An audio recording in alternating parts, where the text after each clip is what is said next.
Trump escorted away following the incident at Pennsylvania rally. Trump unharmed after rally incident. Campaign confirms prosecutor reports suspect and one attendee dead. Donald Trump's campaign has confirmed that the former president is unharmed following an incident at his rally in Butler, Pennsylvania. According to local authorities, the suspected person and at least one attendee lost their lives during the incident. President Trump is immensely grateful to law enforcement and first responders for their prompt and courageous actions during this dreadful event, stated spokesperson Stephen Chong. He is unharmed and is currently being evaluated at a nearby medical facility. Further details will be shared as they become available. The Secret Service also released a statement ensuring the public that the former president is safe. Butler County District Attorney Richard Goldinger, in a phone interview, verified the deaths of the suspected shooter and at least one rally attendee. The incident occurred during Trump's final rally before the Republican National Convention. As he was displaying a chart of border crossing statistics, gunfire suddenly erupted within the crowd. Upon hearing the initial gunshot, Trump exclaimed, "Oh," and instinctively grabbed his ear. As two more shots were fired, he quickly crouched down near the microphone at Trump's podium. Someone can be heard urgently shouting as agents rushed to protect the former president. Trump was later observed touching his face with his right hand, appearing to notice blood. He promptly took cover behind the riser as his security details swiftly responded to the ongoing situation. Amidst the panicked screams of several thousand attendees, the gunfire continued as agents shielded him on stage. The crowd cheered when Trump stood back up and raised his fist defiantly. His motorcade has since left the venue. His precise condition remains unconfirmed at this time. Following Trump's departure from the stage, local law enforcement began clearing the fairgrounds, which have now been designated as a crime scene. Nancy Pelosi, the former House Speaker, references her own experience with political violence against her husband to condemn the attack. "I thank God that former President Trump is safe," she says. The Secret Service is leading the response, but federal law enforcement agencies, including the Justice Department, ATF, and FBI, are now mobilizing to investigate and support their efforts. According to federal officials, Vice President Kamala Harris has also received an initial briefing on the Trump rally. The White House says former President George W. Bush issued a statement. "Laura and I are grateful that President Trump is safe following the cowardly attack on his life, and we commend the men and women of the Secret Service for their speedy response." Senator Bob Casey, a Pennsylvania Democrat, wrote on social media that he had offered support to the state police. His opponent, Republican Dave McCormick, was at the rally and was safe. According to McCormick's campaign, Governor Gavin Newsom of California, a key surrogate of the Biden campaign, said in a statement that violence has no place in our democracy. "My thoughts are with President Trump and everyone impacted at the rally today." Some people who were in the crowd described the evacuation of the rally as a logistical nightmare. "Right now, they're trying to evacuate 50,000 people on one country road." James E. Hings, the Butler County Republican Committee chairman, told me by phone from his car. He said he was still stuck in a parking area around 7:00 p.m.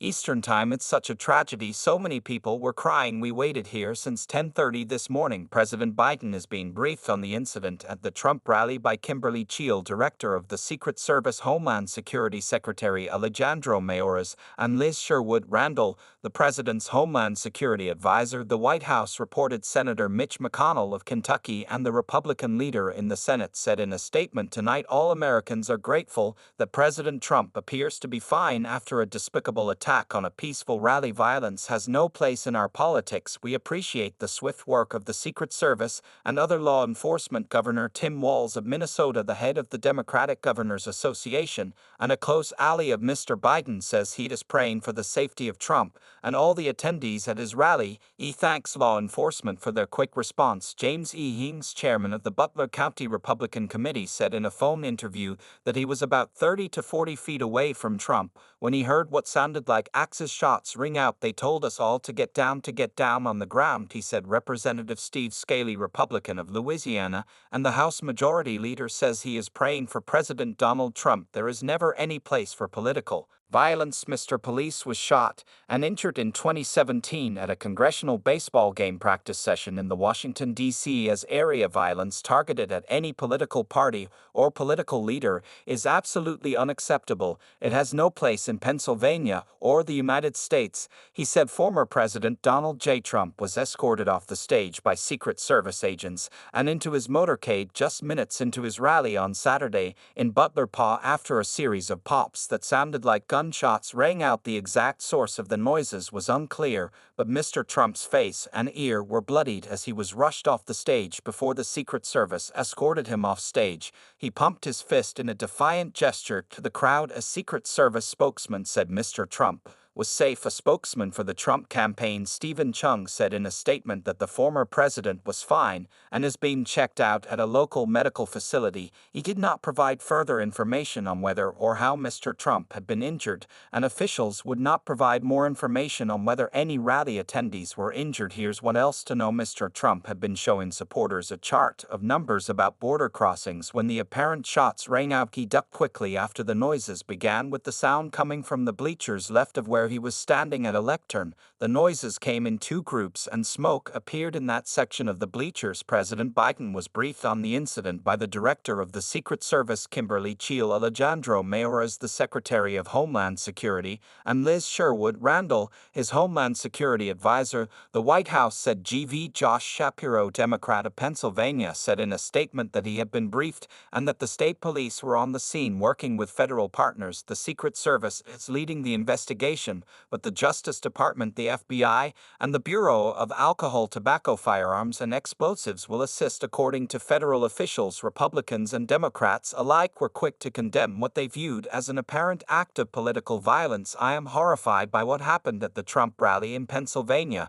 and relieved that former President Trump is safe, Senator Chuck Schumer, Democrat of New York, said in a statement. Representative Steve Scalise, the number 2 House Republican who was shot in 2017, said that there is never any place for political violence. After what sounded like gunshots rang out, members of the crowd began screaming, and Mr. Trump was tackled by Secret Service agents after he departed. A group of officials wearing camouflage escorted someone off a set of bleachers to the left of the podium where Mr. Trump was speaking. Those who attend Mr. Trump's campaign rallies are subject to security screenings. They are required to enter through metal detectors, and their bags and possessions are searched for weapons and a large number of banned items. Teresa Coso, a teacher from Pittsburgh, said she immediately ducked when she heard what she thought were shots. She was seated in the 5th row. Coso was all too familiar with the drills from school. I dropped and rolled under the bleachers. She said, I didn't even think President Joe Biden was briefed on the incident. The White House said he received an updated briefing from Kimberly Cheel, the director of the United States Secretary Service, Homeland Security Secretary Alejandro Mayorkas,